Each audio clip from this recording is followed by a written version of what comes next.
E aí pessoal, tudo bem? Bom, hoje em Sistema de Transmissão de Dados nós vamos falar sobre a largura de banda e a densidade espectral na codificação de linha.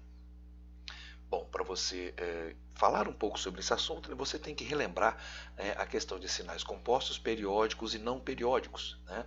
Se eu pegar um sinal composto periódico, e fizer uma decomposição, utilizando uma ferramenta, por exemplo, como a análise de Fourier, eu consigo identificar num sinal periódico diversas frequências de formas discreta, e que eu poderia compor esse sinal.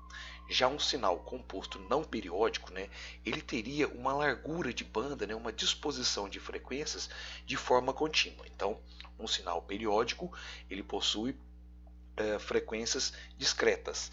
Já um sinal composto não periódico, ele possui uma frequência contínua, dentro de uma determinada faixa.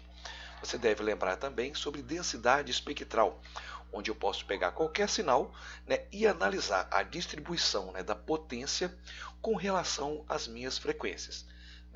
Essas ferramentas são extremamente interessantes e importantes na análise da largura de banda que os sinais na codificação de linha ocupam. Bom, na codificação de linha nós temos diversas combinações. Normalmente nós iremos relacionar alguma coisa baseado na polaridade dos sinais. Então nós teremos sinais unipolares, polares ou bipolares. E também iremos analisar a questão se no meio da transmissão do bit ocorre um retorno para a tensão zero. Então você tem aí combinações de unipolar, polar, bipolar, com o retorno ao zero, o RZ, ou o não return to zero, ou não retorno ao zero. Vamos analisar alguma dessas codificações de linha, observando qual seria o espectro, a largura de banda para um sinal médio sendo transmitido. Bom, vamos analisar aqui inicialmente um sinal do tipo unipolar NRZ. Bom, este é um sinal unipolar NRZ porque ele é unipolar, porque ele só tem apenas uma polaridade. Então tem um único polo de tensão. E neste caso, a tensão em nível alto, neste exemplo aqui, identifica o bit 1, e a tensão em zero identifica o bit 0. Bom, a largura de banda para esse tipo de sinal, ela irá conter dentro do seu espectro uma componente em corrente contínua, uma componente DC, porque o sinal só tem uma única polaridade, então um valor médio irá aparecer na transmissão média de bits zeros e uns. Por isso nós dizemos que esse sinal unipolar RZ ele é composto por uma tensão DC. E em torno dessa tensão DC, nós teremos aí uma distribuição do seu espectro de frequência. Bom, já um sinal unipolar RZ é um sinal que tem uma única polaridade, apenas um nível de tensão, ou positivo ou negativo, neste caso apenas tensão positiva, que também identifica se o bit é 0 ou bit 1. Neste caso, a tensão positiva está identificando o bit 1. A diferença para o unipolar NRZ é que no meio da transmissão do bit, ele não fica todo preenchido, ele tem o retorno ao zero. Então, sempre que tiver bit 0, a tensão é 0. E bit 1, ele tem a subida do sinal, fica um tempo em nível alto e na metade do bit ele retorna para 0. Bom, já com relação a esse espectro, nós teremos aí uma distribuição um pouco mais achatada, ocupando uma largura de banda um pouco maior, por conta dessas diversas transições de 0 para 1, e nós teremos aí uma distribuição desses sinais DC. Nós teremos uma componente DC principal e outras duas componentes DC. Isso vai variar, claro, de acordo com o tipo do bit, da informação que você estiver transmitindo. Aqui nós estamos imaginando uma transmissão com níveis 0, nível 1, de bits de modo mediano, a mesma quantidade de bits zeros e 1. Vamos olhar agora um sinal polar NRZ.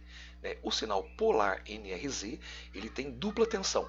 Então ele utiliza tensões positivas, por exemplo, para identificar o bit 1 e utiliza tensão negativa para representar o bit 0. Então neste caso nós veremos uma coisa interessante na sua relação do seu espectro, relacionando a potência e a frequência. Nós não temos mais agora questão da componente DC. Por que que isso acontece? Porque, em teoria, né, na média, considerando bits 0 e bit 1 da mesma quantidade, você teria metade do tempo uma tensão positiva e metade do tempo um valor médio negativo. E esse valor, né, iria se cancelar ao longo do tempo. É claro que se você tiver uma transmissão durante um intervalo de tempo muito grande de um único tipo de bit, essa componente iria aparecer. Mas na média, né, nós não teremos aí a questão da componente DC. Temos um espectro, né, bem distribuído, né, em torno de uma frequência central, ocupando uma largura de banda mediana. Já o sinal polar RZ, né, ele irá funcionar da mesma ideia que o sinal polar NRZ, ou seja, com dupla tensão, tanto tensão positiva quanto tensão negativa. Neste exemplo, a tensão positiva identifica bit 1 e a tensão negativa identifica bit 0. A diferença é que no meio da transmissão do bit ocorre o retorno pelo zero, né, o retorno e a permanência em estado de tensão zero. Então nós temos essa diferença, né, do polar RZ com relação ao polar NRZ. Com isso, né, nós teremos aí um achatamento, né, dessa largura de banda, ocupando uma banda um pouco maior que o sinal NRZ, né, e também sem a componente DC. Por quê? Né, em teoria, né, metade do tempo o sinal estaria positivo e metade do tempo o sinal estaria negativo. Teríamos o mesmo problema caso, durante um intervalo de tempo muito grande, fosse transmitido apenas nível alto, né, ou apenas nível baixo, né, ou apenas o bit 1 ou apenas o bit 0. Aí sim nós teríamos o aparecimento, né, o surgimento de uma tensão contínua. Temos aqui um sinal do tipo polar bifásico, né, do tipo Manchester, né, com relação à transição. Nesse caso aqui nós temos transição de bit 0 e bit 1. Né, todo bit 0 é transição de tensão negativa para tensão positiva. E todo bit 1 é definido como a transição da tensão positiva para a tensão negativa. Né? Então nós temos também, em teoria, né, sinais, né, tanto positivos quanto negativos. Né? Isso também fará com que você não tenha as componentes DC, né, na média. Você terá, neste caso, uma distribuição um pouco mais distribuída. Né? Você tem a componente central, mas você terá duas componentes, né, em função, né, dessa questão das transições, né, das transições de nível alto para nível baixo e de nível baixo para nível alto. Né? A todo instante isso ocorre. Já o sinal bipolar, né, nós temos aqui, por exemplo, o sinal bipolar AMI, né, com o tipo NRZ. O sinal bipolar ele utiliza três tipos de tensões, sendo duas tensões para um determinado bit. No caso do AMI, ele utiliza duas tensões para o bit 1 de forma alternada. Então, se repararmos aqui na forma de onda, né, na representação desta informação, nós temos que o primeiro bit 1 está com tensão positiva. O segundo bit 1 está com tensão negativa. O próximo positiva, negativa e assim por diante.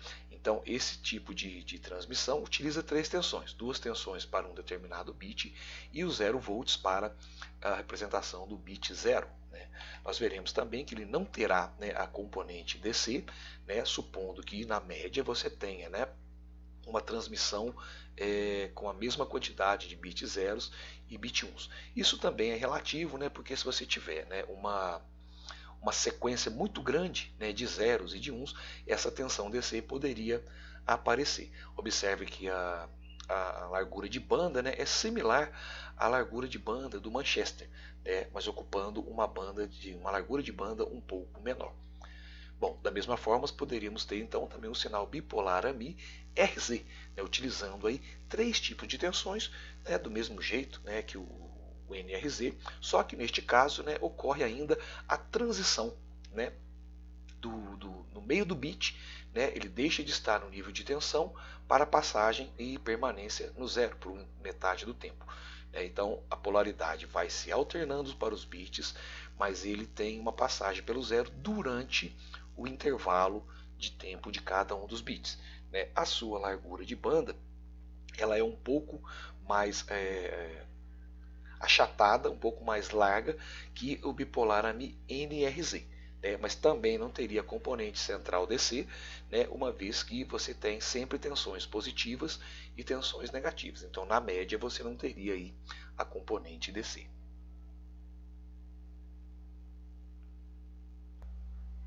Vamos analisar alguns comparativos, né, desses tipos de sinais transmitindo a mesma informação. Bom, temos aqui então um comparativo apenas dos sinais do tipo unipolar. O que nós podemos observar? Bom, no sinal unipolar NRZ, nós vemos uma componente DC com uma amplitude, né, uma potência maior do que o unipolar RZ. Né? Além disso, o RZ ainda teria duas componentes DC, né, espalhadas pelo seu espectro. Podemos ver também que, neste caso, né, o espectro da unipolar NRZ é um pouco mais elevado, um pouco mais concentrado em torno da frequência central. Já o unipolar RZ ele tem um certo achatamento, né, dessa largura de banda, né, dessa distribuição do seu espectro. Vamos ver aqui agora o comparativo polar.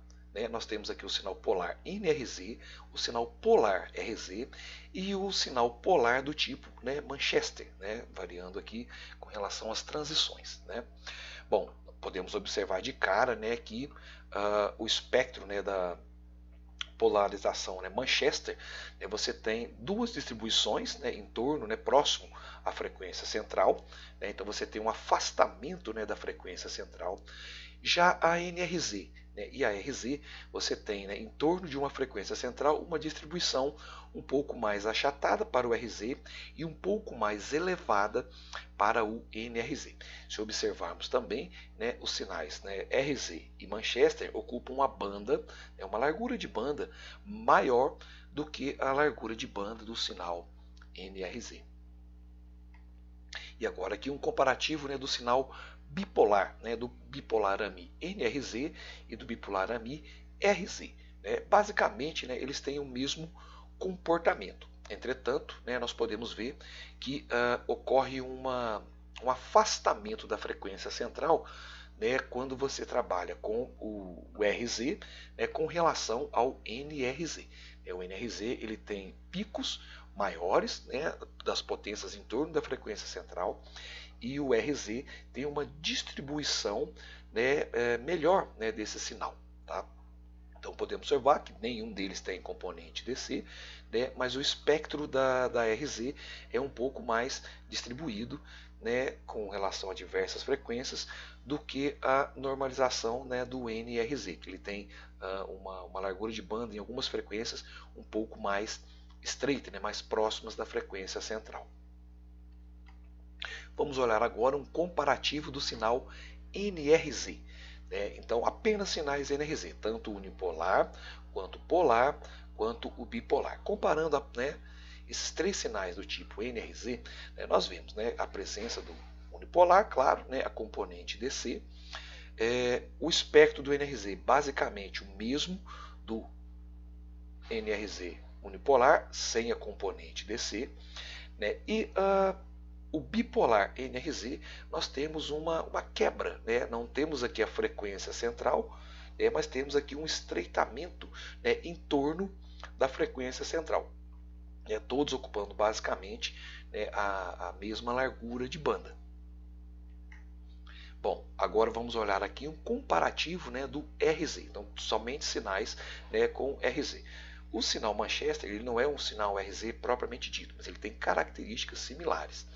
Então nós vemos aqui que o sinal unipolar RZ tem as suas componentes DC, o RZ tem o comportamento similar, né, só que sem as componentes DC, e os sinais bipolar e Manchester têm uma distribuição maior, né, ao longo do espectro, com as amplitudes mais elevadas, mas um distanciamento, né, da frequência central.